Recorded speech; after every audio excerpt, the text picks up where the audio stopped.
యేసుక్రీస్తు వారి అమూల్యమైన నామములో మీ అందరికీ హృదయపూర్వక వందనాలు తెలియజేస్తూ ఉన్నాం. దేవుని వాక్యాన్ని మనం ధ్యానం చేద్దాం. కీర్తన గ్రంథము, కీర్తన సంఖ్య 52, చరణం 8. నేనైతే దేవుని మందిరములో పచ్చని ఒలీవ చెట్టు వలె ఉన్నాను, నిత్యము దేవుని కృప యందు నమ్మిక ఉంచుచున్నాను. దేవుని లేఖన భాగాన్ని మనందరి పక్షమున దీపించినట్లుగా చిన్న ప్రార్థన. దయగల తండ్రి, పరిశుద్ధుడైన ప్రభువా, మీ ఘనమైన నామమును బట్టి మీకు మా హృదయపూర్వక వందనములు, స్తుతులు, స్తోత్రాలు చెల్లిస్తూ ఉన్నాను. భూలోకములో ఘనులైన వారు నేటి దినాన ఈ సమయంలో లేరు ప్రభు. మమ్మల్ని అయితే మీరు జ్ఞాపకం చేసుకొని సజీవులుగా ఉంచి మీ మందిరావరణములో చేరి మిమ్మల్ని సన్నుతించే వారంగా, స్తుతి కీర్తనల ద్వారా మిమ్మల్ని ఘనపరిచే వారంగా మీ మాటలు వినే ధన్యతలకు మమ్మల్ని నడిపించారు. స్తోత్రం. కళ్ళ వచ్చిన ఒక్కొక్కరిని దీవించండి. ఇక్కడ మీరు ప్రారంభించిన ఈ పని క్రీస్తు జన్మ వరకు నిరాటంగా కొనసాగింప చేయండి. నిలబడి నేను వచ్చి వాడను ప్రభా, దయతో సంపూర్ణంగా నన్ను మరుగుపరచు. మా అందరితో మీ వాక్యం ద్వారా మీరే మాట్లాడి మా హృదయాలు మీ వాక్యంలో నింపుకొని తృప్తిపరచబడటానికి అనుగ్రహించును. యేసయ్య పరిశుద్ధమైన ఘనమైన నామమున ప్రార్థించి అడిగి వేడుకొంచున్నాం తండ్రి, ఆమేన్. మనం చదువుకున్నటువంటి భాగము కీర్తనల గ్రంథము. బైబిల్ గ్రంథములో 66 గ్రంథాలు ఉన్నాయి. వాటన్నిటిలో కీర్తనల గ్రంథం అనేది చాలా పెద్దది. ఎన్ని కీర్తనలు ఉన్నాయి? దాంట్లో 150 కీర్తనలు ఉన్నాయి. ఈ కీర్తనల గ్రంథాన్ని 5 భాగాలుగా విభజించారు. మొదటి కీర్తన నుంచి 41వ కీర్తన వరకు మొదటి భాగం, 42 నుంచి 72వ కీర్తన వరకు రెండవ భాగం, 73 నుంచి 89 వరకు మూడవ భాగం, 90 నుంచి 106 వరకు నాలుగవ భాగం, 107 నుంచి 150 వరకు ఐదవ. శ్రేష్టమైనటువంటి 5 భాగాలు కలిగింది కీర్తనల గ్రంథం. కీర్తనల గ్రంథం యొక్క ముఖ్యమైన సారాంశం ఏంటంటే ప్రభువును స్తుతించుట, ఆయన నామమును కీర్తించుట.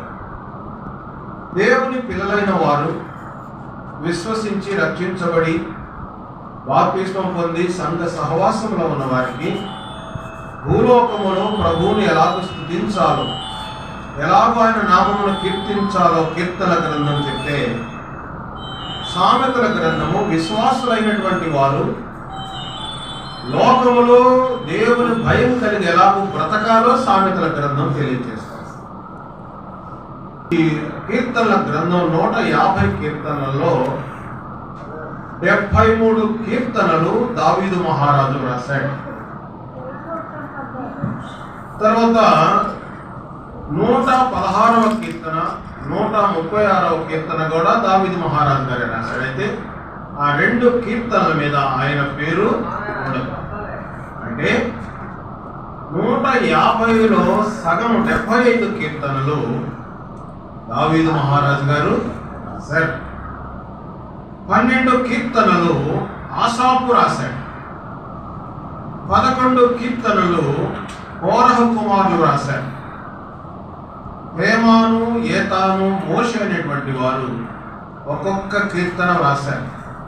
సొలొమోను గారు 2 కీర్తనలు రాశారు. మిగిలిన కీర్తనలు ఎవరు రాశారో, ఎప్పుడు రాశారో వాటి యొక్క విషయం మనకు తెలియదు.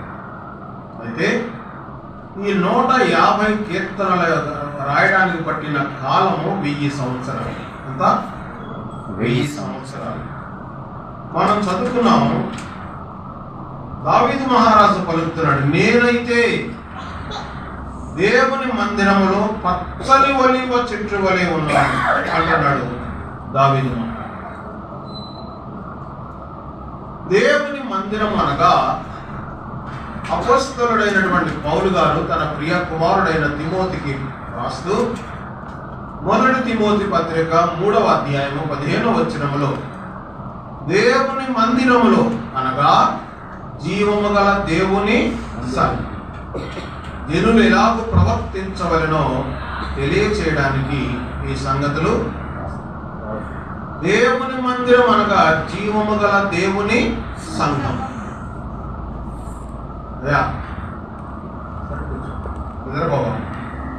దేవుని మందిరము అనగా జీవము గల దేవుని సంఘం. జీవము ఇప్పుడు మనకు అర్థం కావాలంటే ఇళ్ళ దగ్గర మొక్కలు పెడతా ఉంటాం కదా. మనం జీవించి ఉన్నది మొక్క అంటానికి రుజువేంటి? అది పచ్చగా ఎదుగుదల కనబడడం. దేవుని మందిరము జీవము కలిగింది. దేవుని మందిరము మనల్ని బ్రతికించేది. దేవుని మందిరము మనల్ని బాగు చేసేది. దేవుని మందిరము మనకు మంచి మార్గాన్ని చూపించేది. లోకములో ఉన్న భ్రష్టత్వాన్ని తప్పించుకోవడానికి దేవుని మందిరాన్ని దేవుడు ఏర్పాటు చేశాడు. దావీదు పచ్చని ఒలీవ చెట్టు వలె ఉన్నాడని దేవుని మందిరాన్ని గురించినటువంటి విషయాలు. దావీదు ఎలా ఉన్నాడు? పచ్చని ఒలీవ చెట్టు వలె ఉన్నాడు. అసలు ఈ సంఘం ఎవరిది? దేవుడు గారిదా, మేరమ్మ గారిదా, వారి కుమారుదా, ఎవరిది? ప్రభువుది. అపోస్తల కార్యముల గ్రంథం 20వ అధ్యాయం 28వ వచనములో దేవుడు తన స్వరక్తమిచ్చి సంపాదించిన తన సంఘము అన్నాడు. దేవుడు తన స్వరక్తమిచ్చి సంపాదించిన తన సంఘం, అందులో నిన్ను నన్ను దేవుడు అవయవాలుగా ఉంచాడు. శిరస్సు ఆయన, సమస్తం ఆయన, నిర్వహించేది ఆయన, నడిపించేది ఆయన, బలపరిచేది ఆయన, నడిపించేవాడాయన, నిలబెట్టేవాడాయన, స్థిరపరిచేవాడాయన, కుడి ఎడమ తలకుండా కాపాడేది ప్రభు. పర సంబంధమైన ఆశీర్వచనాలతో పాటు భూ సంబంధమైన అవసరతలు తీర్చేవాడు మన ప్రభు, మన రక్షకుడైన యేసు క్రీస్తు. ఆయన లేకుండా భూలోకంలో ఒక క్షణం కూడా మనం కనుకనే దేవుని మందిరంలోకి రావాలి. ఒకసారి యెరూషలేములో ఉన్నటువంటి ప్రజలు దేవుని మందిరానికి వెళుతూ దావీదు మహారాజుని పిలిచారు దేవుని మందిరానికి. అయ్యా, మేము మందిరానికి వెళ్తున్నామంటే దావీదు మహారాజు ఏమన్నాడు? ఎవర్రా మీరు అసలు? నేను మహారాజుని, నన్ను వచ్చి పిలిచే ధైర్యం మీకుందా అన్నాడా? 122వ కీర్తనలో దేవుని మందిరమునకు వెళ్ళుదుమని జనులు నాతో అనినప్పుడు నేను సంతోషించి సంతోషముతో దేవుని మందిరానికి రావాలి. ప్రభు తన స్వరక్తమిచ్చి సంపాదించిన తన సంఘములో మనం కనబడాలి. ఆత్మీయంగా అభివృద్ధి పొందాలి. దేవుని వాక్యమును భుజించాలి. హృదయము అంతరంగ పురుషుడు దేవుని వాక్యంతో నింపబడి, బలపరచబడి, దీవించబడి, తృప్తిపరచబడి, పుష్టికరమైనటువంటి రీతిలో మనం ఉండటానికి మనకు ఉపయోగపడేది స్థానిక మందిరములోనికి రండి, వందనీయుడేసుని చేరండి. కలవరమైన కలతలు ఉన్నా, కలవరమైన కలతలు ఉన్నా తొలగిపోవును, ఆలయాన చేరను. కలుగు సుఖములు ఆ ప్రభుని వేడను. మందిరంలోనికి దేవుని మందిరంలోకి రావాలి. దేవుడు తన స్వరక్తమిచ్చి సంపాదించిన తన సంఘములోకి రావాలంటే లోకములో నుండి వేరు చేయబడాలి. సంఘం అనేటువంటి మాట గ్రీకు పదము ఎక్లీషియా అనేటువంటి పదము నుంచి తీసుకోబడింది. ఎక్లీషియా అనగా కాల్డ్ అవుట్ కంపెనీ అని ఇంగ్లీష్లో, తెలుగులో లోకములో నుండి వేరు చేయబడినవా, ప్రత్యేకముగా ఉండటానికి పిలువబడిన వారు, దేవుని సమూహముగా కూడుకొనుచున్నటువంటి వారు, ప్రభువును ఆరాధించేవారు, స్థానిక సంఘంగా కూడుకునేవారు, ప్రతినిత్యము సంతోషించేవారు, కీర్తన ద్వారా, దేవుని నామము ద్వారా, ప్రార్థన ద్వారా, దేవుని స్తుతించడం ద్వారా, వాక్యములు విని హృదయమందు భద్రం చేసుకుని ఆ ప్రకారం లోకములో జీవించడం ద్వారా ప్రభువును మనం ఘనపరచగలం, ప్రభువుని సేవించగలం అనేటువంటి సంగతులు మనం జ్ఞాపకం చేసుకున్నాం. 92వ కీర్తన 13లో యెహోవా మందిరములో నాటబడిన వారు మన దేవుని మందిరములో వర్ధిల్లుదురు. ఎందుకని దేవుని మందిరాన్ని గురించి నేను చెప్తున్నానంటే, మందిరము ప్రారంభమైన దినమని ఈ దినము మా చిన్నాన్న చెప్పారు.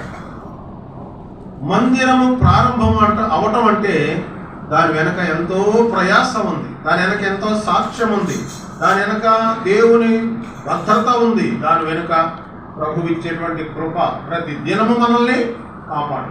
అందుకనే స్థానిక సంఘం భూలోకంలో ఆయన కృపను బట్టి మనం ఏర్పాటు చేయగలుగుతున్నాం. ఇందులో మనం అతిశయించవలసిన అవసరం ఏది కూడా లేదు. ఎందుకంటే సంఘం ఆయనది గనక, అందులో నిన్ను నన్ను అవయవములుగా ఉంచాడు గనక ప్రభువుని మనం ఘనపరచాలి.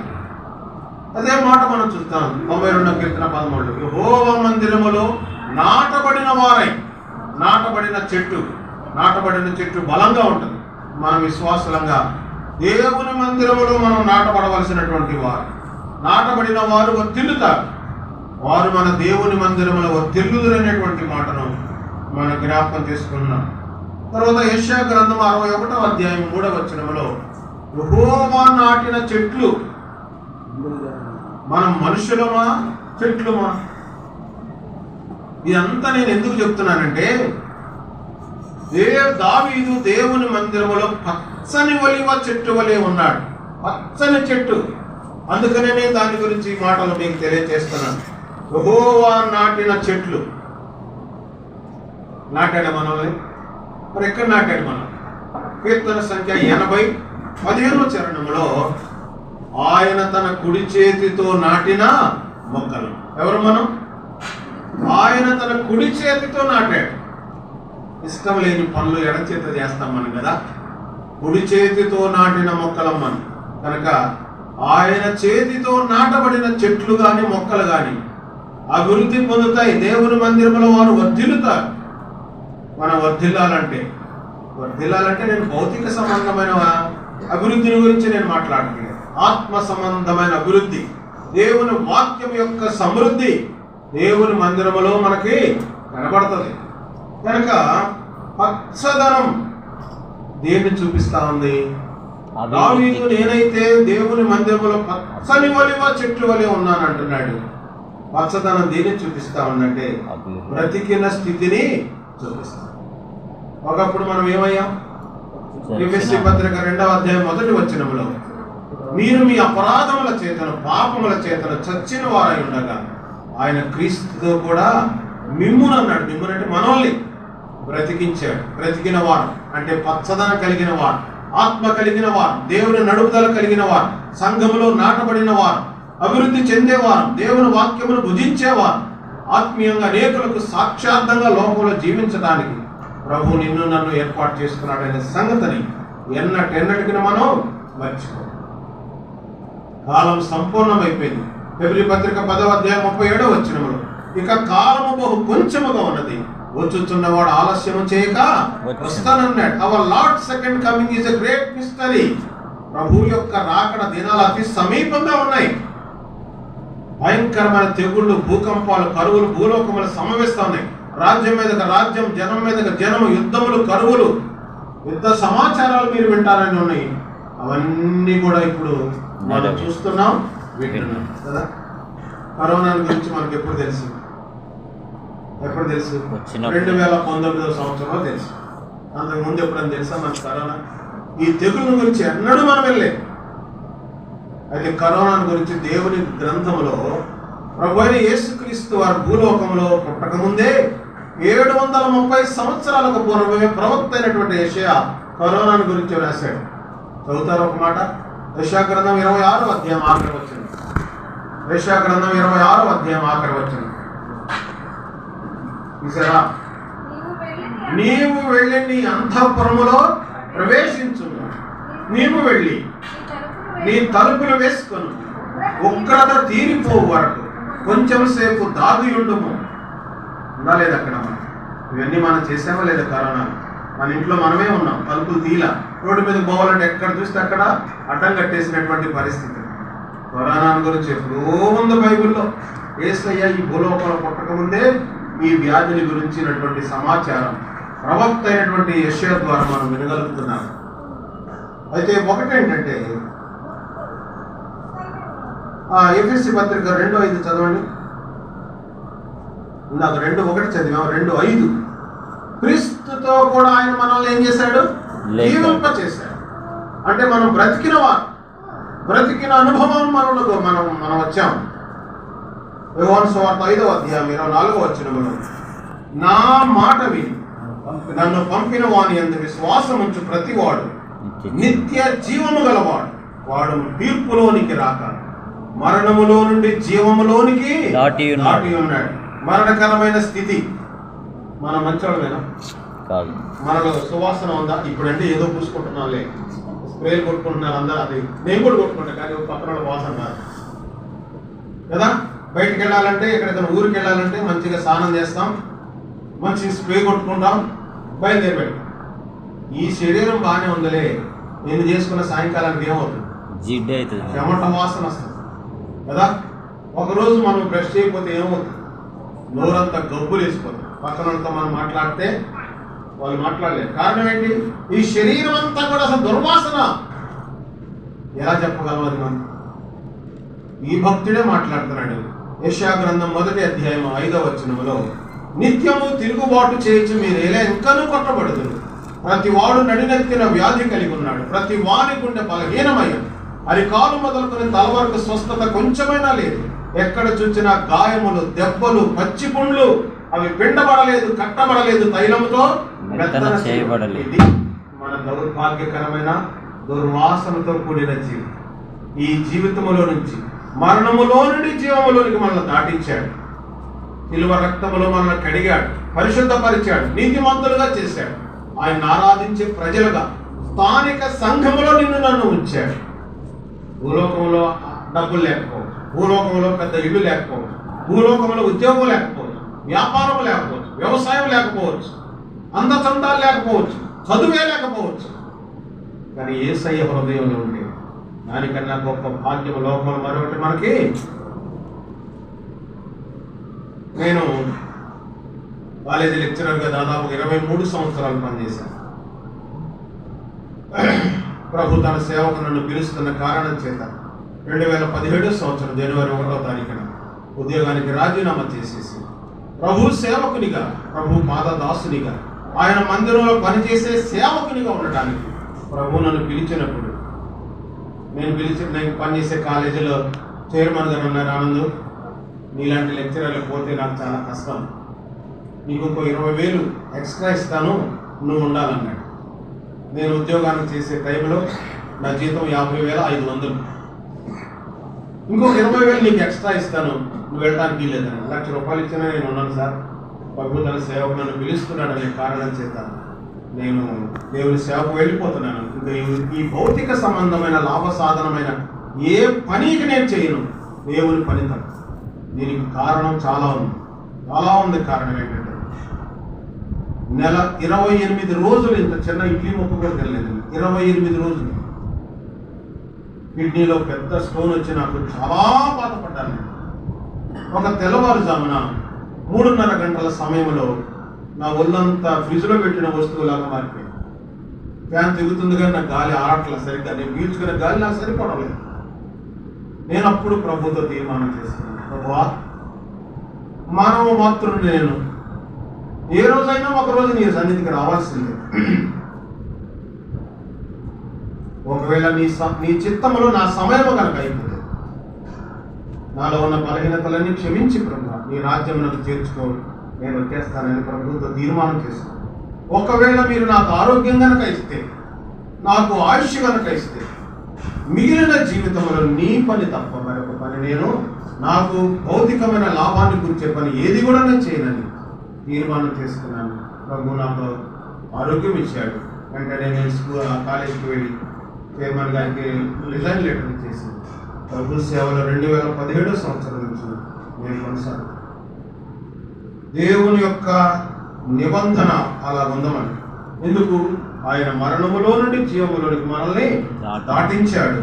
అదే సమయంలో 1 యోహాను పత్రిక 5వ అధ్యాయం 12వ వచనంలో, దేవుని కుమారుని అంగీకరించిన వాడు జీవము కలవాడు, అంగీకరించని వాడు జీవము లేనివాడు. అంటే మరణములో ఉన్నవాడు, నరకానికి పాత్రుడు. ఆనందకరమైన దేశం. ఈ శరీరంలో కొన్నిసార్లు మూలుగులు ఉన్నాయి, ఈ శరీరంలో కొన్నిసార్లు బాధలు ఉన్నాయి, ఆకలి ఉంది, దప్పిక ఉంది, శ్రమ ఉంది, కష్టం ఉంది, నష్టం ఉంది, రోగం ఉంది, రుగ్మత ఉంది. మోకాళ్ళ నొప్పులు, బీపీలు, షుగర్లు ఎన్నో ఉన్నాయి లోకంలో. వీటన్నిటితో మనం ఇబ్బంది పడతా ఉంటాం. అయితే పరలోక రాజ్యం, ఆనందకరమైన దేశం, కన్నీరైన, కష్టమైన, బాధ అయినా, వేదనైనా, రోదనైనా, రుగ్మతైనా లేనటువంటి ఆనందకరమైన దేశం. ప్రకటన గ్రంథం 21వ అధ్యాయం 19వ వచనంలో పరలోక రాజ్యము, దాని యొక్క నిర్మాణము, దాని మహిమ, దాని కట్టడం 12 ముత్యములతో, రత్నములతో అలంకరించబడుచున్నటువంటి పట్టణం, శుద్ధ సువర్ణమైన బంగారపు వీధులు కలిగిన రాజ్యం, గొర్రెపిల్ల దీపస్తంభముగా ఉన్నటువంటి స్థలం, కోట్ల కొలది భక్తులు ఉన్నటువంటి ప్రభువుని స్తుతించి ఘనపరిచి ఆరాధించేటువంటి స్థలం, అసలు ప్రభువే ఉన్నటువంటి స్థలంలో నీవు నేను ఉండబోతున్నాం. ఇదే క్రైస్తవులకున్న గొప్ప నిరీక్షణ. క్రైస్తవులు అంటే ఎవరండి? క్రైస్తవులు అంటే ఎవరంటే క్రైస్తవ కుటుంబంలో పుట్టిన వారు క్రైస్తవులు కాదు. క్రైస్తవుల పేరు పెట్టుకున్న వారు క్రైస్తవులు కాదు. క్రీస్తును కలిగిన వారు, పాప క్షమాపణ అనుభవం పొందినటువంటి వారు, శిలువ రక్తములో కడగబడి పరిశుద్ధపరచబడినటువంటి వారు క్రైస్తవులండి. దేని పెట్టుకున్నాడు ప్రభు? మరి నిన్ను విలువైన రక్తం ఇచ్చి. నిజమేనా? ఇంకేం పెట్టుకోలేదా? దేని పెట్టి కొనలేదో చెప్పండి. సరే, శిలువ రక్తంలో కొన్నాడు, దేనిని బట్టి కొనలేదు, దేని పెట్టి కొనలేదు మనం. ఎస్, 1 పేతురు పత్రిక 1వ అధ్యాయం 18-19 వచనాల్లో పితృ పారంపర్యమైన మీ వ్యర్థ ప్రవర్తనను విడిచిపెట్టినట్లుగా వెండి బంగారముల వంటి క్షయ వస్తువుల చేత మీరు విమోచింపబడలేదు, కానీ అమూల్యమైన రక్తము చేత, అనగా నిర్దోషమును నిష్కళంకమునకు గొర్రె పిల్ల వంటి క్రీస్తు రక్తము చేత విమోచింపబడినని మీరు ఎరుగుదురు కదా. ఎంత గొప్ప ఆశీర్వాదం అండి. అంటే వెండి బంగారాలు క్షయమైపోయేటువంటివి ఇప్పుడు ఎక్కడ ఉన్నాయండి? వెండి బంగారాలు వెండి కాళ్ళకు ఉంటుంది, బంగారం రేళ్లకు ఉంటుంది, మెడలో ఉంటుంది, చెవులకు ఉంటుంది, ఇంకా నెత్తి మీద కూడా ఉంటుంది. కాపాడు వెళ్ళాను, లేకపోతే ఏం నష్టమో. మరి రేపు ఎక్కడ ఉంటుంది? బంగారం కాళ్ళ కింద, కాళ్ళ క్రింద. ఎంత సువర్ణమైనటువంటి రాజ్యం నీ కొరకు, నా కొరకు ప్రభువు సిద్ధపరుస్తూ ఉన్నాడు. ఎప్పుడైనా ఆలోచించేసేవా ప్రియ సోదరుల? మందిరములో చేరినవారు, సంఘములో నియమించబడినవారు, ప్రభువు యొక్క కుడిహస్తమ చేత నాటబడిన వారు ప్రతి దినము, ప్రతి ఆదివారం ప్రభువును ఆరాధించు. ఆదివారం వచ్చింది చాలే, రొట్టె రసం తిని. రొట్టె రసం అనేటువంటిది సాదృశ్యమే, కానీ ప్రభు వారి శరీరం, ప్రభు వారి రక్తం అనేటువంటి ఆలోచన మనం కలిగిన వారంగా సంఘములో ఉండాలంటే, ఆత్మీయతను పెంపొందించుకోవాలంటే 5 సంగతులు వదిలిపెట్టాలి. 4 పొందుకోవాలి, 5 వదిలిపెట్టాలి. ఏంటి పొందుకోవాలి? అపోస్తల కార్యముల గ్రంథం 2వ అధ్యాయం 42వ వచనంలో వీరు అనేటువంటి మాటతో ప్రారంభం చేశారు. వీరు, చిన్న మాట, 2 లెటర్స్. వీరు అనేటువంటి ఎవరు? వీరు లోకముల నుండి పిలువబడినవారు, ప్రత్యేకించబడినవారు, ప్రభు రక్తములో కడగబడినవారు, సంఘముగా కూడేవారు, ప్రభువును ఆరాధించేవారు, క్రైస్తవులు అనబడినటువంటి వారు, సంఘములో దేవుని కొరకై సాక్షులుగా జీవించేవారు, అపోస్తలుల బోధయందును సహవాసమందును రొట్టె విరుచుటయందును ప్రార్థన చేయటయందును ఎడతెగకాయు. ఒకసారి చెప్పండి. ఎడతెగకాయు. ఎట్లా ఉన్నారు వాళ్ళు? ఎడతెగక ఉన్నారు. ఎడతెక్క ఉన్నారా? అప్పుడప్పుడు ఉన్నారు. మరి మనం ఆదివారం సంగతి ఏంటి? మన సంగతి ఏంటి? కుదిరితే ఆదివారం, లేకపోతే సోమవారం. నేను ఒంగోలు దగ్గర చీమకుర్తి అనేటువంటి ఒక ఊరికి వెళ్ళాను. ఇప్పుడు కానీ చాలా సంవత్సరాలు అండి, నా వివాహం కాకముందు. ఒక ఆదివారం నేను అక్కడ వాక్య పరిచర్య చేశాను. ఆదివారం బయలుదేరే సమయానికి వర్షం పడితే అక్కడ దైవజనుడు అన్నాడు, చిన్న ఆనంద్, ఇప్పుడు ఏమవుతాలో వర్షం పడింది, ఇప్పుడున్న ఫెసిలిటీస్ అప్పుడు లేవులేండి అక్కడ, రేపు వెళ్తుగల్లి సోమవారం అని చెప్పేసి, అంటే రాత్రి అక్కడే కొనుక్కుని ఉదయాన్నే లేచి వస్తాను. ఆయన కూడా నాతో పాటు వస్తున్నాడు, మాట్లాడుకుంటూ వస్తానే. మరియమ్మ అనేటువంటి ఒక సోదరం, ఇక్కడున్న మరియమ్మలు కాదు, ఎవరైనా ఉంటే ఉంటారు గ్యారెంటీ. ఆ దైవజనుడు చాలా పెద్ద ఆయన. ఏం మరియమ్మ, ఏమి నిన్న ఆరాధనకు రాలేదని అంటే, నువ్వు నిన్న సోమవారం అనుకున్నానన్నా. ఆదివారం సోమవారం ఏంటండి అంటే సిద్ధపడిన వారు, ప్రభు రక్తంలో కడగబడినటువంటి వారు ఆదివారం సమీపిస్తూ ఉండగా ప్రభు యొక్క ఆ శరీరమును, రక్తమును తినాలనేటువంటి ఆశ కలిగిన, ఆశ గల ప్రాణాన్ని ఆయన ఏం చేస్తారు? తృప్తిపరుస్తాడు. ఉందా తృప్తి? ఉందా?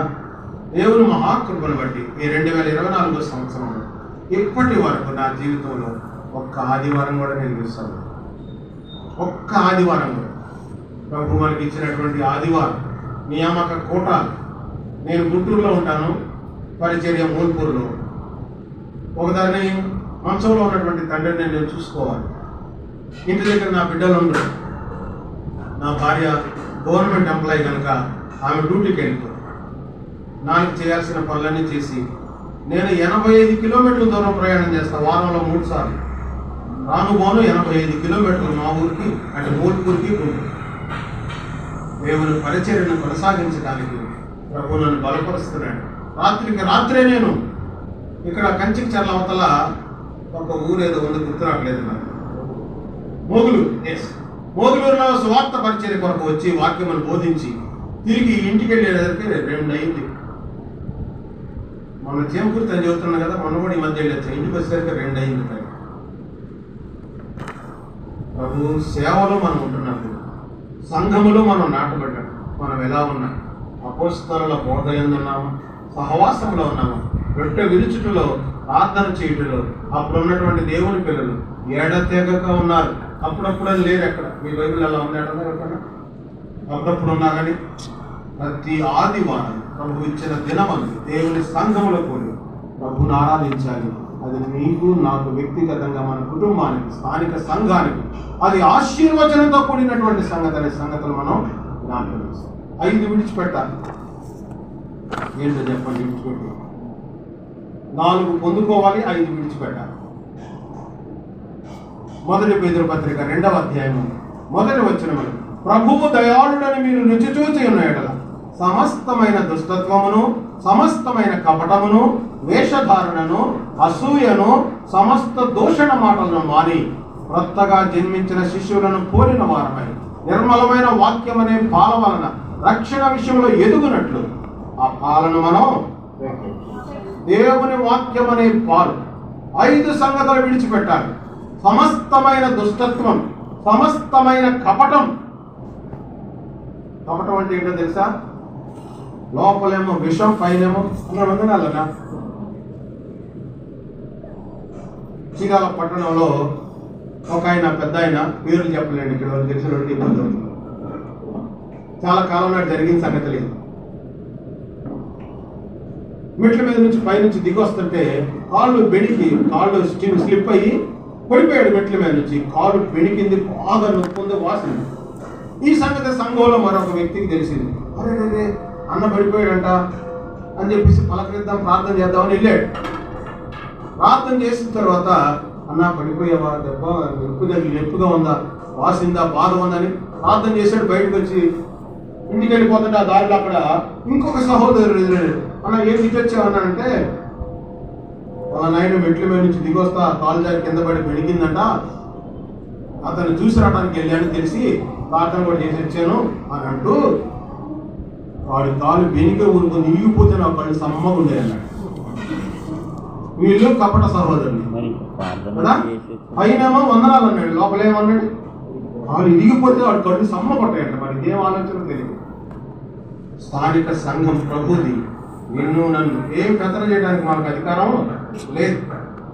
ఎందుకంటే దేవుడు మనల్ని రక్షించినటువంటి కృతజ్ఞత జీవితంలో కలిగి ఉండాలి. స్థానిక సంఘం అనేటువంటిది అలాగ ఉండాలనే సంగతులను మనం జ్ఞాపకం చేసుకుంటాం. కీర్తన సంఖ్య 92:15.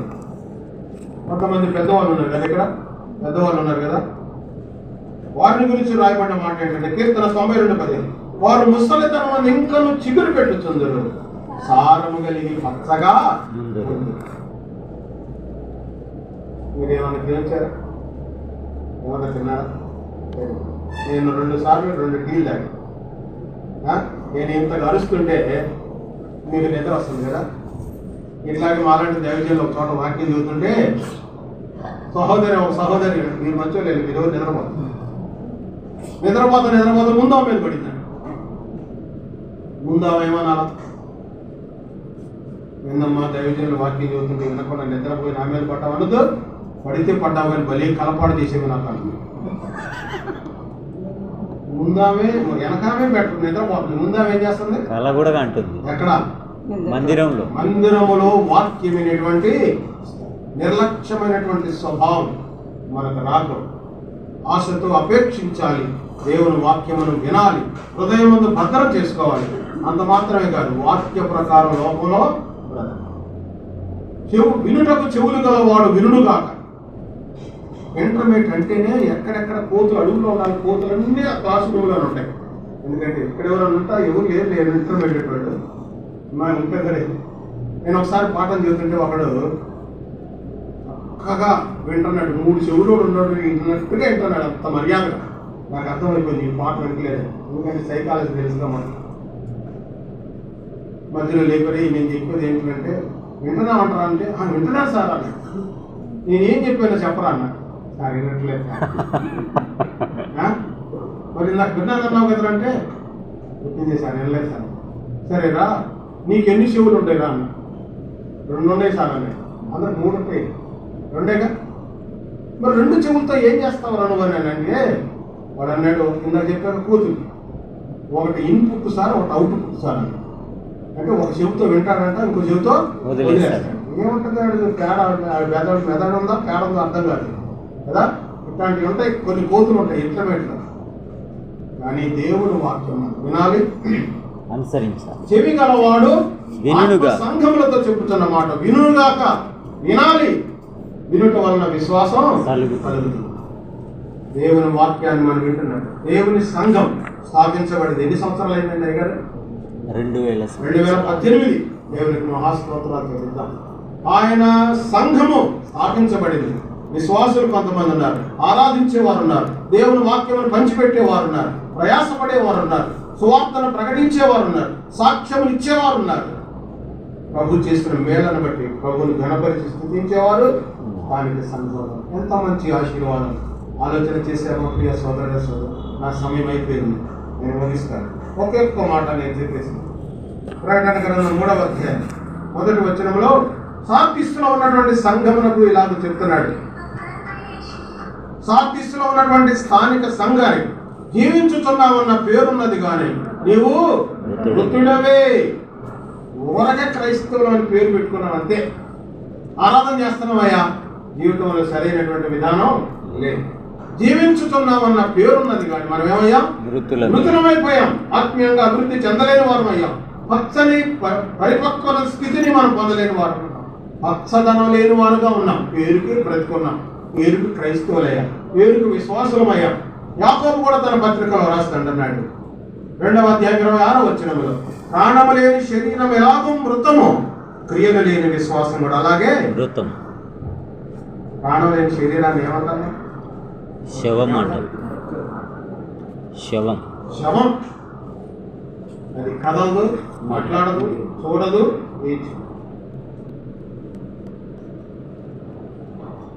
జీవించుచున్నామన్న పేరు. సంఘంలోనే ఉన్నాం.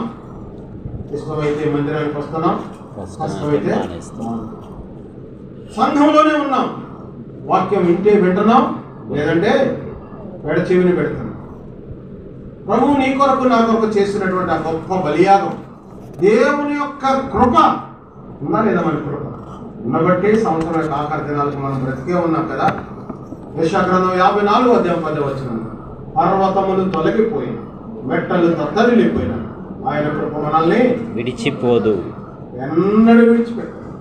బంధువులు విడిచిపెట్టారు, లోకులు విడిచిపెడతారు, ఇరుగు పూర్వాలు విడిచిపెడతారు.